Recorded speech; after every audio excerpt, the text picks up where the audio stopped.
Major trade alert coming as soon as next week. We made a fortune betting on inflation over the last year. Now we're going to get rich betting on deflation for 2022 to 2023. Our high risk portfolio has a total return year to date of 41.93% after returning a total return of 233.8% in 2021. Let's take a look at our current unit of investment. And remember, next week, we're probably pulling some trade alerts, both in the safe strategy and the high risk strategy.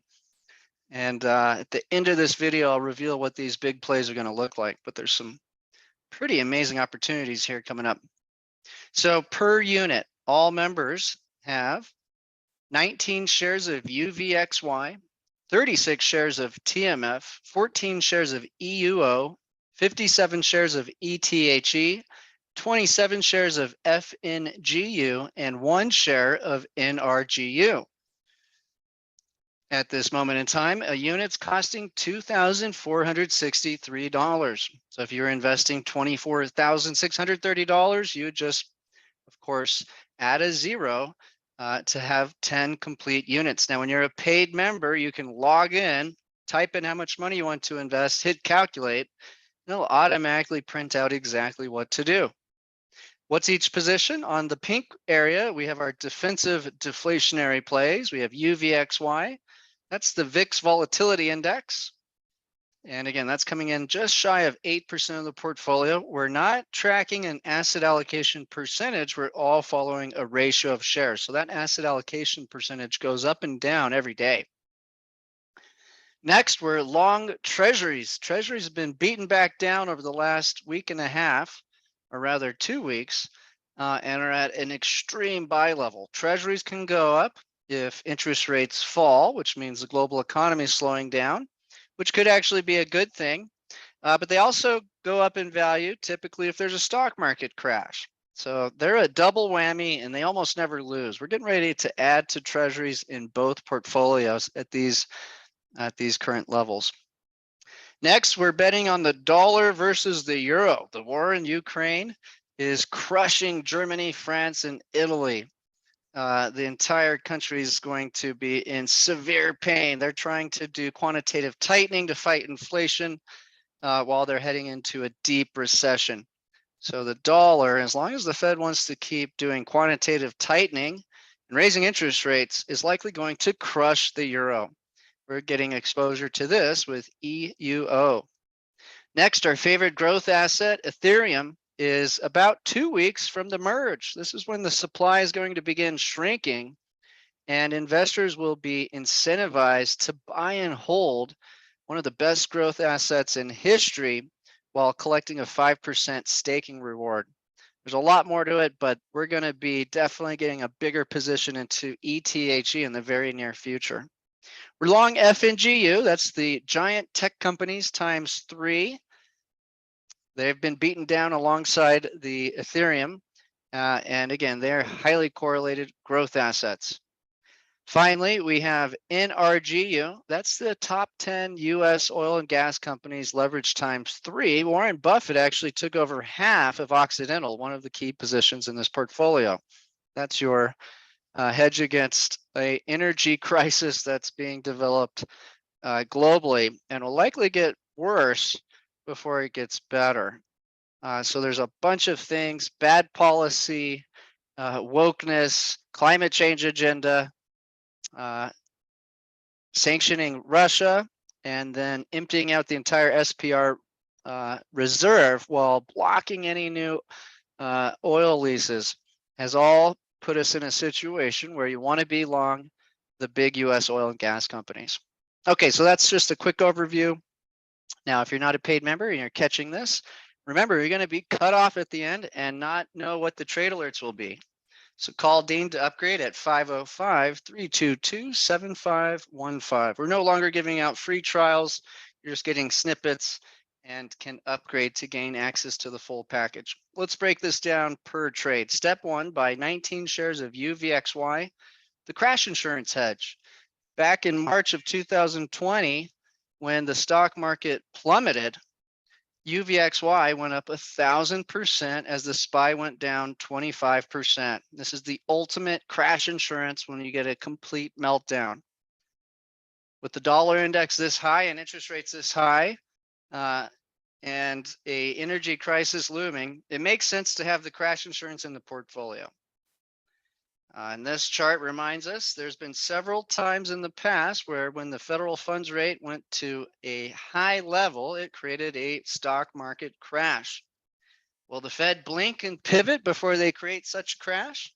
Perhaps we'll see at the September and November meetings, but we're ready for it just in case they don't. All our defensive plays will go up in value if the Fed over tightens. And this is just a reminder, most of us have lived through pretty much stocks going up almost no matter what since the 80s, but it's good to have some diversification. During the inflation period, stocks and bonds both did terrible for about 20 years. Then we had the Great Depression, World War II era, and then we had the World War I era. So each of these led to poor stock returns. So again, it's good to have that high level of diversification. Zero hedge rights, Treasury 2-year yield climbs to 3.45. I think it had 3.5 today. The highest since November of 2007. Finally, the credit event countdown begins. Step 2, buy 37 shares of TMF. That's the deflation hedge. Essentially, we're betting that the economy is going to be slowing down, interest rates are going to be falling, and the value of bonds are going to go up. And so this is the cycle. First, housing sales slow and fall in price. Then we get new orders slowing, then profit margins crash. The very last thing you'll see are the layoffs. And we're certainly seeing the housing market cool off rapidly, which predicts interest rates are going to fall as well as the inflation rate. So here we have the latest CPI broken down by component, and you can see finally energy went from dragging the whole thing up to flipping negative and crushing the amount of inflation seen in food, goods, and services. And that's the core cost for everything, of course. We're expecting CPI to continue to fall here on out, unless something crazy happens with energy costs, which we'll talk about. But again, we're seeing a big drop in oil prices, and European electric prices dropped significantly in the last 2 days. JP Marco Kolanovic says inflation will resolve on its own as distortions fade and likely drive a Fed pivot. A stronger H2 recovery in China should provide support for the global cycle in combination with still very low investor positioning. It creates a positive environment. Now, this is looking at the 10 versus 2-year, and it's showing you we have an inverted yield curve. So you get a higher interest rate on the 2-year than the 10-year. This is the bond market telling the Federal Reserve you are going to kill the economy long term by jacking up short-term interest rates. And so we have the long bond going up in value as the short 2-year note falls in value. And this is typically what forces the Fed to pivot, and then you get this steepening of the yield curve. So to be clear, some of the biggest bull markets happen directly after a yield curve inversion, and the stock market crash and recessions typically happening about 12 to 18 months later. So we want to be betting on growth assets. That's right, Bitcoin and Ethereum are likely getting ready to skyrocket up. This chart's comparing the 10-year bond to ISM, and you can see there's a major disconnect. The bond market has this very high interest rate relative to a crashing ISM. Same thing with ISM new orders signaling that interest rates are getting ready to fall off a cliff. Now, on Friday, Powell came out with a speech, an 8-minute speech that markets reacted to viciously. $2 trillion in global market cap was erased in minutes, $4.2 billion loss per second. He says, until the job is done, we're going to keep tightening. Now, what he really said is they will be data dependent as far as how to react to interest rates this September. And again, we're about 2 weeks out from the next CPI. I expect that to be dovish. We did get a very weak ADP print this morning showing that the labor market's cooling off, which we anticipated as well. Peter Schiff says, what happens if stocks, bonds, and real estate crash, causing an even bigger crisis and recession than the one we had in 2008, but inflation stays way above the Fed's 2% target? Will the Fed let the big banks bail this time, or will Powell pivot to bail them out? Most likely pivot. The question is when, of course. This chart's looking at the Conference Board Consumer Confidence relative to the Michigan Consumer Sentiment Index. And again, these are both predicting lower lows ahead, which would signal lower interest rates. And inflation expectations are finally starting to roll over. So this is all saying that we're heading towards lower interest rates, which can be very good for the growth assets. Now, earlier in the week, we actually had some bad data in terms of a cooling off of the economy. We now have essentially two people looking for a job. One person looking for a job with two openings. So this is still causing wages to rise currently. And we are seeing a lot of layoffs in the growth sector, but there's heavy hiring in essentially in services.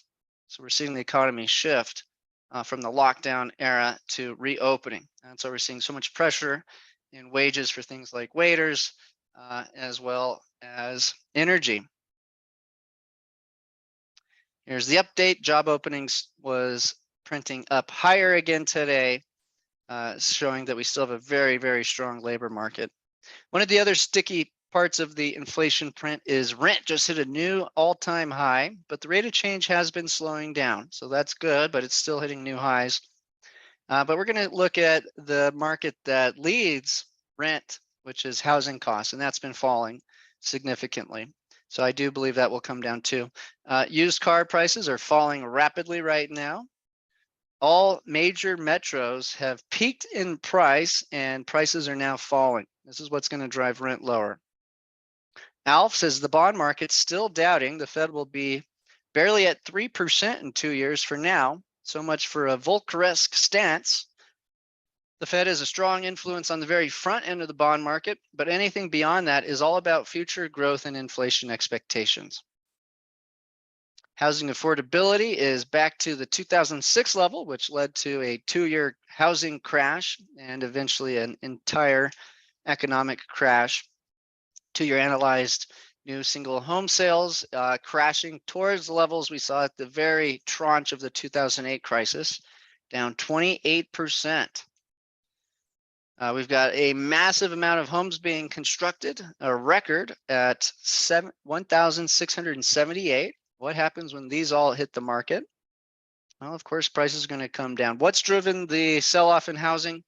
The monthly mortgage has doubled year over year. So this has done the job to dramatically slow everything down. This chart, we're looking at the housing prices with a regression model looking at lending rates and months of supply and signaling we could see something like a 10 to 20% sell-off in housing over the next year.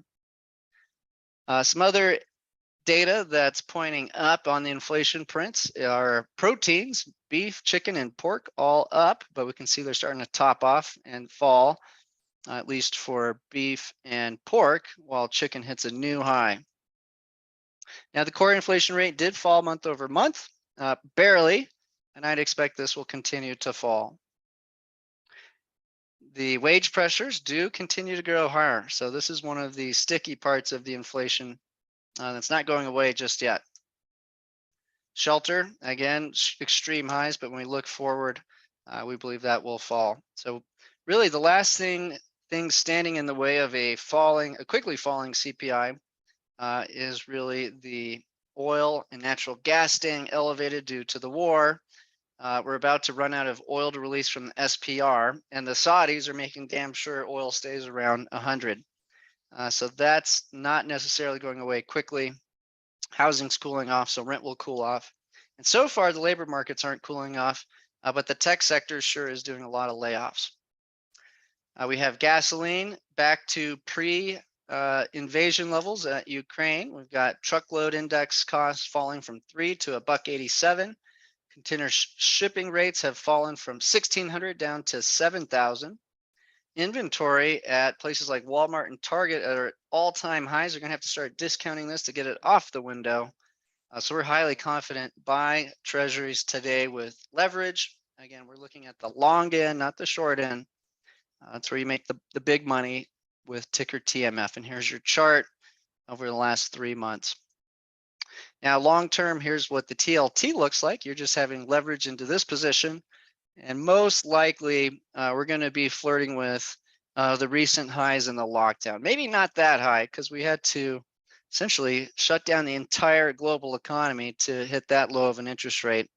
But who knows what the powers that be have up their sleeve for the next crisis. In general, we're expecting about a 2 to 4 year run up in the TLT as a deflationary debt force drives interest rates lower.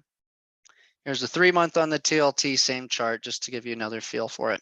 Now we're seeing this across all bond markets. The investment grade bond market that fuels companies like Apple, giving up about half of its gains over the July through September period. The junk bond market doing about the exact same. So that's really the picture. And why we're seeing more volatility in markets. Until bonds stop crashing on the front end, we're likely going to continue to see some pain in markets and volatility. And with everything down today, it's very impressive that Ethereum is up 3.9%. We literally have oil down. We've got the SPY down. We've got the NASDAQ flat. So you can see how excited people are for the merge coming up. So here's your 3-month bond going parabolic to the upside. It's trying to predict where the federal funds rate will stop at. Then we have the 3-month chart spread out. You can see it's up 174%. Then we have the 2-year bond, same chart. Now, again, you can see over time, these head towards zero. And this is the way governments grow debt. But after a big relief rally seen in early July and mid-August, that's all been retraced, driving the federal funds rate expectations back to 3.5. Which we're nowhere near right now. So it's be important to see this start to turn over. Here's the 10-year. Again, you can see the trend is rates go lower over time. And there's a lot of reasons why. The biggest reason why is governments globally have to grow debt exponentially to keep up with all of their promises. And a lot of that's due to a shrinking labor force over time. So they're really trapped. They're going to have to drive these rates lower. We can see the 10-year is actually showing a sloping downtrend, even though it's been rising since early August. 30 years, same pattern.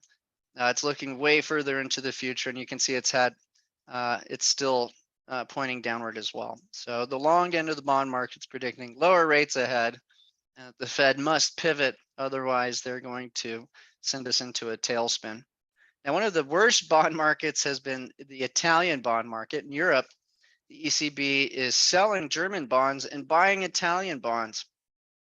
So you gotta believe the Germans love that. So they're doing some very odd work over there. They're doing QE and rate hikes at the same time is essentially what they're planning. In this chart, we're looking at lumber futures. We can see those have crashed significantly. And that not just over the last year, but specifically for the entire year, down 60% from recent highs. Copper futures have been falling off a cliff. They bottomed out in July, made a little bit of a recovery and falling once again. Baltic Dry Index went from as high as 5,000, currently at 1,000, crashing 55% this year. A little bit of a jump in wheat after falling from 1,200 to 800. But still down 23% year to date. So all the inputs for CPI are pretty much down. There's very little left except energy, rent, and wages with the tight labor market. Here's the CPI, again, topping off, and we believe it's getting ready to fall. This would be very good for growth assets. PMI has been falling for over a year. The Michigan sentiment is at levels last seen in 2008, which was a great buy signal. Initial claims are picking back up. So one signal for a weakening labor market, but it has flatlined after rising for several months. We're at an inverted yield curve. Again, this is typically a great time for essentially a melt up in tech stocks until the yield curve steepens, and then you get the recession. Okay, step 3, buy 14 shares of EUO, the quantitative hedge. We're now starting the quantitative tightening period where they're going to dump bonds, presumably $3 trillion worth. There's no way in God's green earth they pull that off, but they're definitely going to roll off the balance sheet until inflation's coming down. Now, there's a whole scheme that looks like they're developing that banks can buy up all these treasuries, then deposit them at a reverse repo for access to capital. So it may not be the end of the world that they're really just exchanging hands between the big banks. And it looks like the limit could be $500 billion on that. So I'm following that update. But the big move I see from here is the dollar tops out and crashes towards 90. And you get that 200,000 Bitcoin in 2 to 4 years. So we're getting well positioned for that in the coming weeks. I do think we're just about at the end of the bond market route and inflation problems. Now here's the EUO position. We're long, and it's up 27% year to date. And if the ECB wants to tighten into a recession, it's likely going to crash our economy even worse. So USD versus Euro could get a lot better. Currently at parity. The yen still devaluing against the dollar as they protect their bond market with unlimited money printing. And the yuan also losing value against the dollar. They're trying to hold back stimulus until the Fed really pivots. Otherwise, their currency will get blown out too. So the second the Fed is happy with inflation falling and pivots, China's going to come in with trillions of stimulus, most likely. And now we're starting to see the ruble flatten out against the dollar, but up 25% against the dollar, which has been crushing everything this year. Here's a look at that balance sheet at $9 trillion, supposedly heading to 6 trillion. Who's going to gobble up $3 trillion of issuance as Janet Yellen probably has to sell $1 trillion of new debt just to close out the year. So again, without some shenanigans, this could be problematic. But it looks like the banks will be encouraged to buy the debt at these very high interest rates, send them to the Fed for reverse repo, and then get very cheap capital liquidity to flood into the markets. And I'm expecting this to essentially melt up markets into Christmas for the midterms. Lynn Alden says the supply of dollar deposits is less inflationary than Bitcoin or gold year to date, 0 growth. And yet people are somehow shocked that dollars are doing so well. After doing poorly due to supply inflation for a while, they've been trying to reassert credibility. Here's a look at the M2 supply flatlining. Now just look at this and ask yourself, how often does the US government get away with not growing the dollar supply? And the answer is almost never. So if they don't start printing money again, the whole system's going to collapse globally. And again, they're just trying to get the inflation down so the government can get away with spending more money. Starbucks is going cashless. The big move heading towards governments globally is to get rid of real money and only have digital money. They want to do some new types of policies where they give out free money and it evaporates if you don't spend it quickly enough, so that they can force money into various parts of the economy with complete control and bypass all the little banks. And they call this the digital dollar. Luke Groman says foreigners own $17 trillion net, 40 trillion gross in USD denominated assets. They will sell it all if they must raise dollars to cover their dollar short positions, which could be debt, etc. The US stock market drives US consumption, GDP, and tax receipts. Essentially, Luke Groman's saying if they don't get the dollar down against other currencies, international investors are going to begin dumping stocks, bonds, and real estate and cause a whole lot of pain for the US, which would make it insolvent and unable to pay its debts and back into QE. Robin Brooks says if the ECB hikes 75 basis points on September 8th, does that mean the euro will stop falling? No, it's the opposite. The ECB is hiking into a recession that looks increasingly severe. ECB hikes will only make that recession deeper and the eventual euro drop even more pronounced. Step 4, buy 57 shares of ETHE, the ultimate growth. This is the Grayscale Trust for Ethereum that you can get in your stock account. We believe Bitcoin's heading for a major melt up. This analysis is essentially reducing the growth by 600 times cycle 1, 110 cycle 2, 20 times cycle 3, divide by 6, and you get to 3.6 for the next cycle. And so that would take us up towards, I believe, 140 to 200,000 for Bitcoin.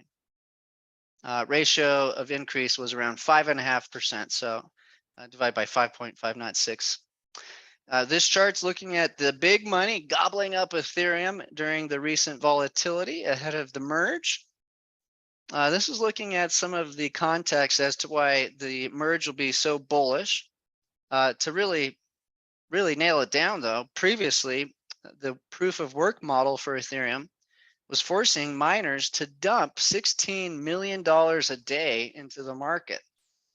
In about 2 weeks, this will go from a negative pressure to a positive pressure. In fact, 0.3 million would have to be sold a day just to keep the supply flat.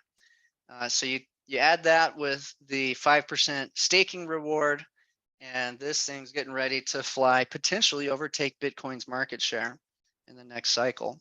And if you're not sure if big money's moving in on it, the biggest money manager in the world, BlackRock, managing tens of trillions of dollars, has now partnered with Coinbase. The big money is moving in, and you're really early in adoption.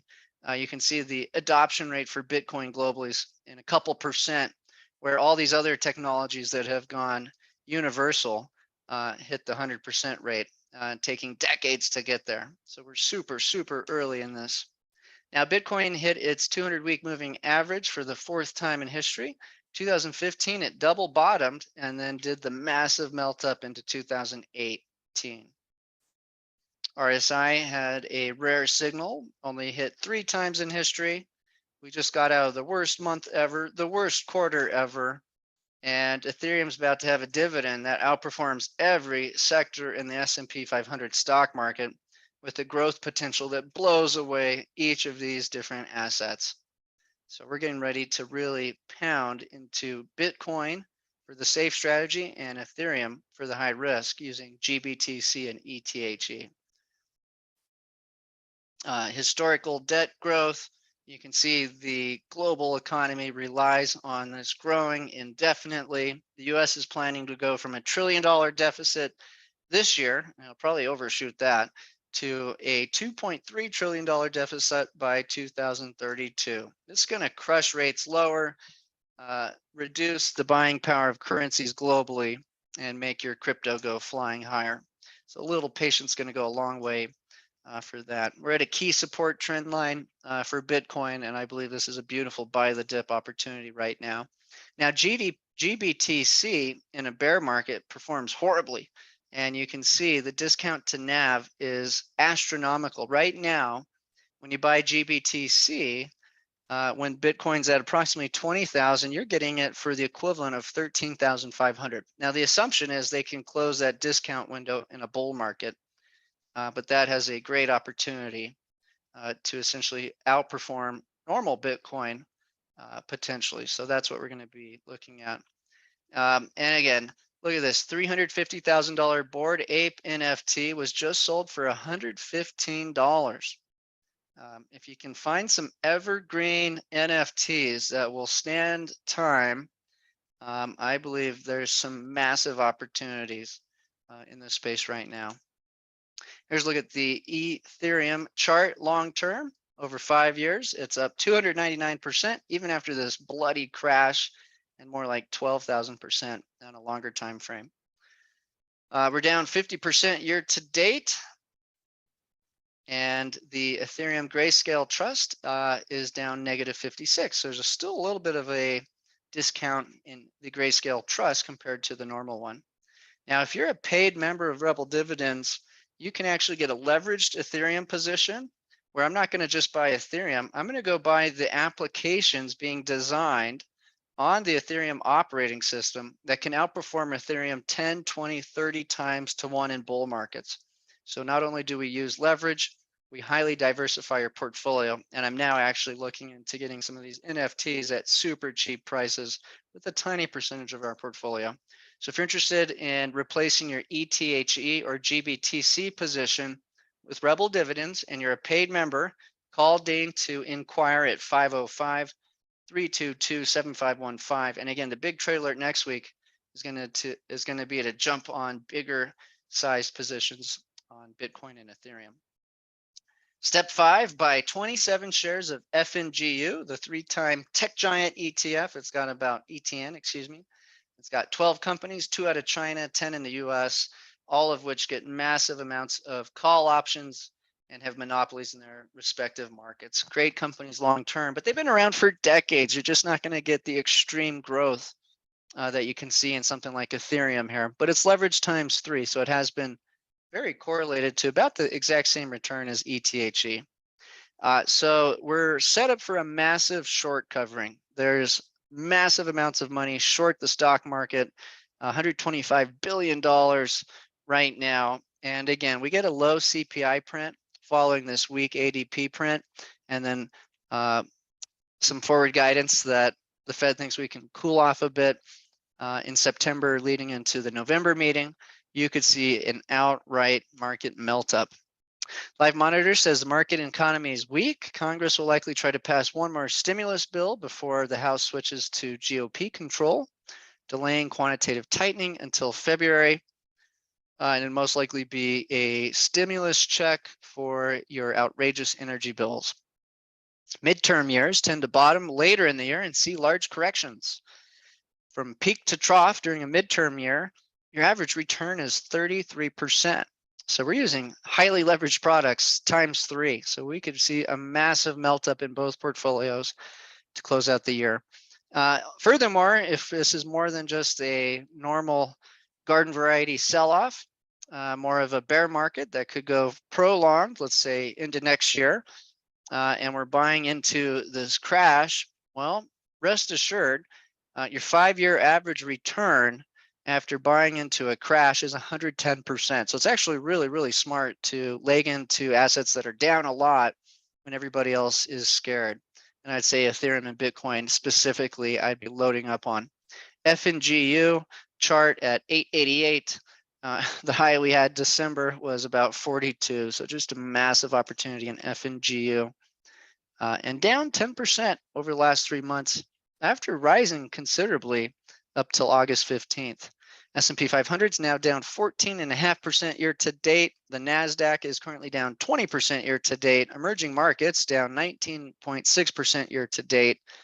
Now this chart is showing you the outperformance or underperformance of emerging markets against the US market. And you can see there's been 5 periods with significant outperformance for emerging markets. Now, soon as the zero COVID policy comes to an end in China and the sanctions against Russia are reversed, I believe we're going to see the dollar fall and we're going to get that massive outperformance out of Asia. So we've got a ticker for that in the safe growth portfolio, and perhaps we're heading towards that period soon. Okay, the European index is down just a little bit more, 21%. So we're not seeing that collapse in the European equities that could spill contagion over to the rest of the stock market. We're not in European equities right now. We did get out. Uranium's getting a lot of run up today, this week, due to all sorts of talk about going nuclear to reduce carbon emissions, because there's just not enough strategic metals for clean energy. And that's why we're long rare earth metals, which is another big China play, REMX, down 12% year to date. Amazon, which had been rallying, had a pullback, now down 21% year to date. Apple, which was actually up for a little bit, I think last week it was about even on the year, down 7% year to date. Alibaba starting to make a little bit of a recovery here, down 26% year to date. Long term, since its top, it's down about 80%. So I love being long Alibaba here. Non-farm payrolls will be the next print. We got the ADP today, and it was weak. Expected at 300,000, only came in at 150. Banks keep growing credit, so we're not seeing some sort of crash in the banking system. Consumers are racking up credit cards, hitting new record retail sales.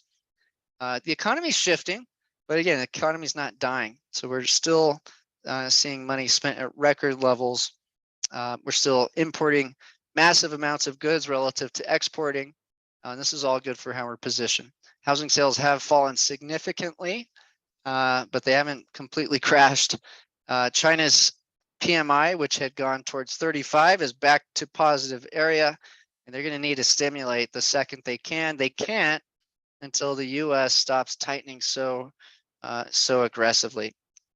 Chinese exports getting back to historic levels. Their imports are very weak. They do need to stimulate domestically. They typically do that with construction projects, and their housing market is in a free fall. So they need to step in soon as they can.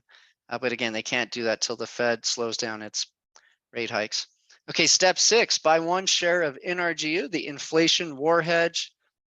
Saudi Aramco is making damn sure oil stays expensive every time Biden does something to try to get oil down, like dumping our entire SPR reserve to try to help the Democrats in the election.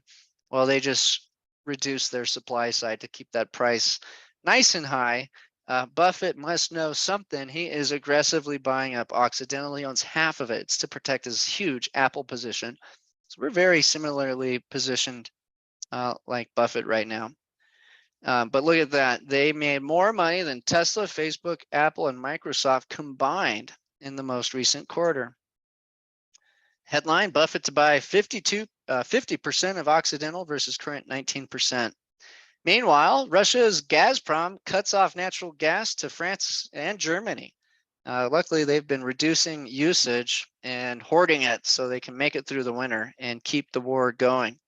What we're going to see, though, is a lot of people switching over from natural gas to oil. So I'm very bullish on oil, especially once the SPR stops dumping 1 million barrels a day in the coming in November. Zero Hedge or Wall Street Journal says Russia pumps almost as much oil into the global market as it did before the invasion of Ukraine. With oil prices up, Moscow is making more money. So are people going to realize the way to fight back is to reverse the sanctions, get those profit margins lower, because there's not enough people cooperating with trying to blockade, and it just was not feasible. Okay, so Ukraine started its offensive front in Kherson. They're having a little success. We'll keep an eye on it. Day 1, they took over a few cities. Day 2, they had the largest losses in the history of this decade war. Over 1,400 people killed.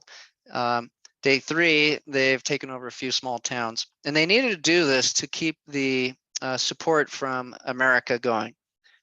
So it's been a bloodshed, but they have been making some progress here. So we'll see how that works out. Edward Lutwak is saying, hey, you can't beat Russia with sanctions. Double the support to Ukraine, remove all the sanctions, get that profit margin down for Putin, and he's going to have to pull back. Some common sense. We'll see if politicians do it as small businesses through Europe are going bankrupt with electricity costs up 600%. Oil markets remain focused on short-term demand as seasonal changes, bad economic data coming out of Asia, and refinery turnarounds weigh on prices. However, markets are still expecting to end the year strong as the SPR ends, taking 1 million barrels off the market, and refineries run hard to try and build distillate stocks for winter in the EU. Gas to oil switching will be a large driver of crude demand too. Expect products to lead oil. Here's a look at the offensive moves in the southern portion of Ukraine next to the Black Sea. Limited success, but they have been taking over some territories. We're on day 3 now, so keeping a close eye on this. Nothing too crazy to talk about. Now, again, there's this huge push to stop using dirty energy like coal, natural gas, and oil, and to switch over to solar and battery-powered stuff. But the problem is there's very, very little storage or even a potential to mine the critical elements like copper, nickel, lithium. And what's funny is it takes a crap load of oil to even mine those products. So the climate change agenda is your signal to go along the dirty energy product, as long as they want to shove this through a policy. And we just did it in the US. So long NRGU. The only thing that would get us out of that play would probably be NRGU hitting 600. I'd probably take some big profits for us and then try to buy the dip. Or if Europe and the West announce a reversal of sanctions, and I probably want to get out of the way for a period of time too, because there's a lot of speculation in that market. Santiago Capital says, anyone else notice how it will take years and decades for the West to reshore its supply chains, but Russia will be able to redirect the entire energy distribution system to the south through deserts and over mountains, rather than to the West virtually overnight. He's mocking everybody, saying 3D chess. This is from a guy named Zoltan, who predicted this crash quite accurately.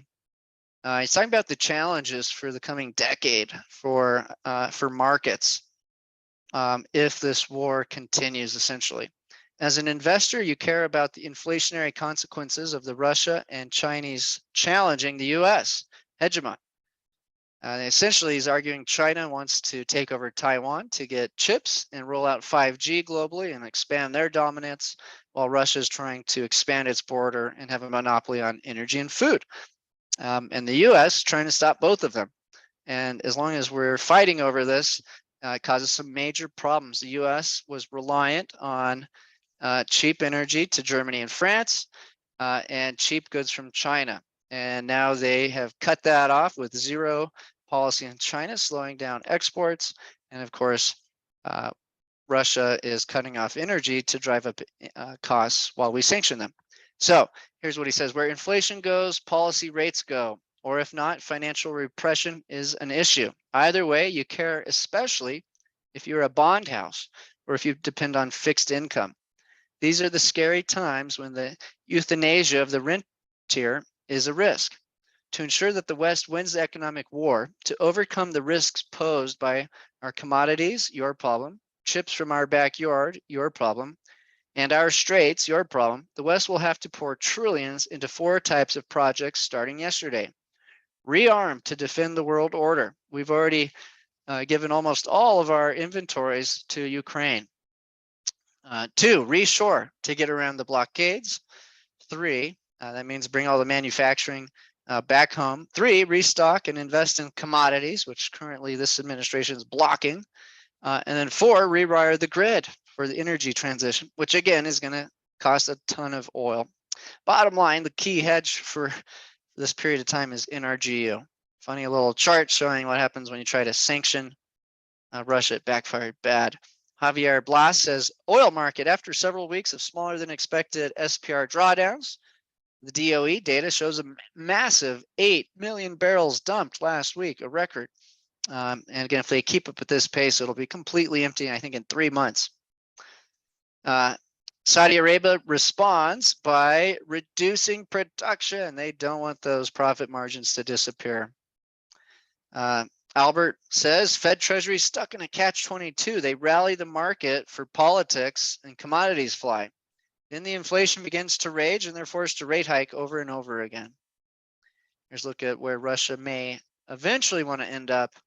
But I think if we get oil costs down and fund Ukraine with enough money, they will at least take a pause. And that will be good for how we're positioned. We'll see how this plays out in the coming weeks. But here we go. You can see we're at level last seen in the 80s and heading towards zero very, very quickly if they keep dumping at this pace. Petroleum inventories, including the SPR, at very low levels. And so, yeah, we like NRGU at 488. I would dump it at 600 and then buy back a dip. Here's another chart, up 32% in the last month. Here's the companies in it: Conoco, Chevron, Devon, EOG, Marathon, Occidental, Phillips, Pioneer, Valero, Exxon. These are the guys that already have the leases and basically have a monopoly in the US, and why we're not betting on the little guys. Here is Brent. Again, it's been falling, but still at extreme profit levels. down 16% in the last 3 months. This will help with the CPI, but it doesn't mean these oil and gas companies aren't making a fortune at this level. As you saw, Aramco made more money than our big tech giants combined last quarter. So it's no wonder they want that to stay up at those levels. Exxon near all-time highs and could go back to that high. And okay, so very good. This is where the video ends. If you're not a paid member, I'm going to talk about the trade alerts I'm thinking about doing next week. So don't miss out. Call Dean at 505-322-7515.